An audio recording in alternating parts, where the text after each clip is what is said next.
ಲಕ್ಕುಂಡಿ ನಿಧಿ ಬಗ್ಗೆ ಈಗ ಸಿಎಂಗೆ ಮಾಹಿತಿ ನೀಡಲಾಗಿದೆ. ಚಿನ್ನಾಭರಣ ಸಂರಕ್ಷಣೆ ಮಾಡಲು ಸಿಎಂ ಸೂಚನೆಯನ್ನು ಕೊಟ್ಟಿದ್ದಾರೆ. 470 ಗ್ರಾಂ ತೂಕದ ಆಭರಣಗಳಿವೆ ಅಂತ ಡಿಸಿ ಅವರು ಕೊಟ್ಟಿರುವಂಥ ಮಾಹಿತಿ ಇದು. ಸಿಕ್ಕಿರುವಂಥ ನಿಧಿಯನ್ನು ಈಗ ಜಿಲ್ಲಾಡಳಿತ ಅವರ ಖಜಾನೆಯಲ್ಲಿ ಇರುತ್ತೆ. ಗದಗ ಜಿಲ್ಲಾಧಿಕಾರಿ ಸಿಎನ್ ಶ್ರೀಧರ್ ಇದರ ಬಗ್ಗೆ ಮಾಹಿತಿಯನ್ನು ಕೊಟ್ಟಿದ್ದಾರೆ.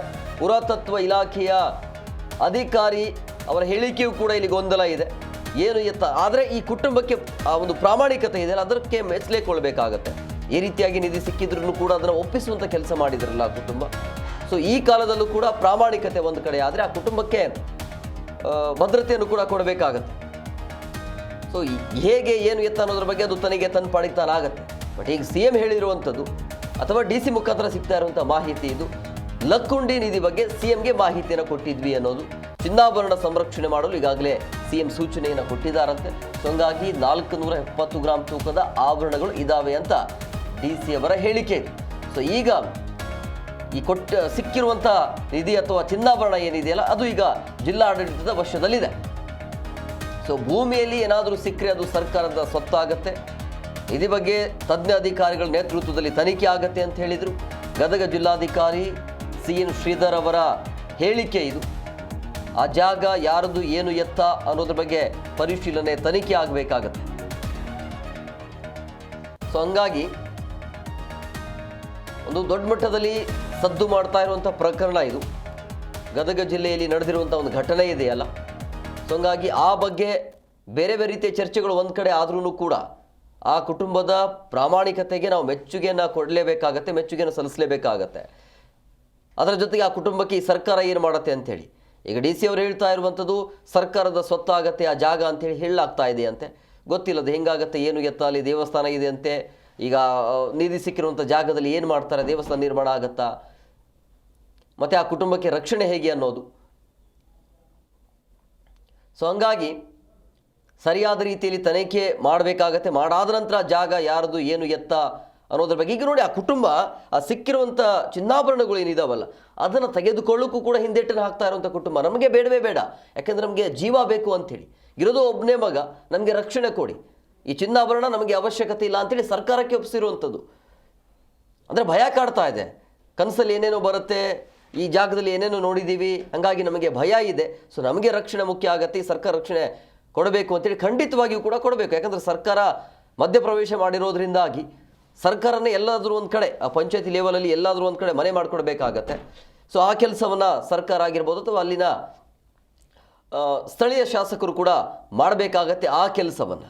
ಈ ಲಕ್ಕುಂಡಿ ಗ್ರಾಮದಲ್ಲಿ ಸಿಕ್ಕಿರುವಂತಹ ಆಭರಣಗಳು ಏನಿದಾವಲ್ಲ ಸೊ ಅದರ ಬಗ್ಗೆ ಸರಿಯಾದ ರೀತಿಯಲ್ಲಿ ತನಿಖೆ ಮಾಡಬೇಕಾಗತ್ತೆ.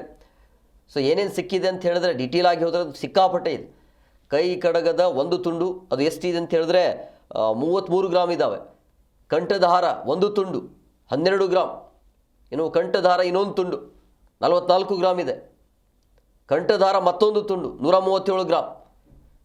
ಕುತ್ತಿಗೆ ಸರ 49 ಗ್ರಾಮ್ ಇದೆ. 5 ದೊಡ್ಡ ಗುಂಡಿನ ತೊಡೆ ತುಂಡು ಇದೆ, ಅದು 34 ಗ್ರಾಮ್ ಇದೆ. 2 ದೊಡ್ಡ ಗುಂಡಿನ ತೊಡೆ ತುಂಡು ಪತ್ತೆ ಆಗಿದೆ, ಅದು 17 ಗ್ರಾಮ್ ಇದೆ. ಒಂದು ದೊಡ್ಡ ಗುಂಡು ಒಂದು ಸಣ್ಣ ಗುಂಡಿನ ತುಂಡು ಅದು ಎರಡೂ ಸೇರಿಸಿದರೆ 11 ಗ್ರಾಮು. ಈ ರೀತಿಯಾಗಿ ಏನೇನು ಸಿಕ್ಕಿದೆ ಅದನ್ನು ಎಲ್ಲ ಡೀಟೇಲ್ಸನ್ನು ಕೊಟ್ಟಿದ್ದಾರೆ, ಏನೇನು ಸಿಕ್ಕಿದೆ ಏನು ಎತ್ತ ಅನ್ನೋದ್ರ ಬಗ್ಗೆ. ಬಟ್ ಹೇಗೆ ಮಾಡುತ್ತೆ ಇದನ್ನು ಆ ಸರ್ಕಾರಕ್ಕೆ ಯಾವ ರೀತಿಯಾಗಿ ರಕ್ಷಣೆ ಕೊಡುತ್ತೆ ಅಥವಾ ಪರಿಹಾರ ನೀಡುತ್ತೆ ಅನ್ನೋದು ಸಹಜವಾಗಿ ಇರುವಂಥ ಯಕ್ಷ ಪ್ರಶ್ನೆ ಮತ್ತು ಕುತೂಹಲ. ಕೇವಲ ರಾಜ್ಯದಲ್ಲಿ ಸದ್ದು ಮಾಡಿರುವಂಥ ಪ್ರಕರಣ ಅಲ್ಲ ಇದು, ದೊಡ್ಡ ಮಟ್ಟದಲ್ಲಿ ದೇಶದಲ್ಲೇ ಚರ್ಚೆ ಆಗ್ತಾ ಇರುವಂಥ ಪ್ರಕರಣ ಇದು. ಬಹುಶಃ ಕರ್ನಾಟಕದಲ್ಲಿ ಈ ರೀತಿ ಪ್ರಕರಣ ಫಸ್ಟ್ ಟೈಮ್ ಅಂತ ಅನ್ಸುತ್ತೆ. ಈ ರೀತಿ ನಿಧಿ ಸಿಕ್ಕಿದ್ದು ಚಿನ್ನಾಭರಣ ಸಿಕ್ಕಿದ್ರೂ ಕೂಡ ಅದನ್ನು ಸರ್ಕಾರಕ್ಕೆ ಒಪ್ಪಿಸಿದೋ ಇದೆಯಲ್ಲ, ಇದು ಫಸ್ಟ್ ಟೈಮ್ ಕರ್ನಾಟಕದಲ್ಲಿ.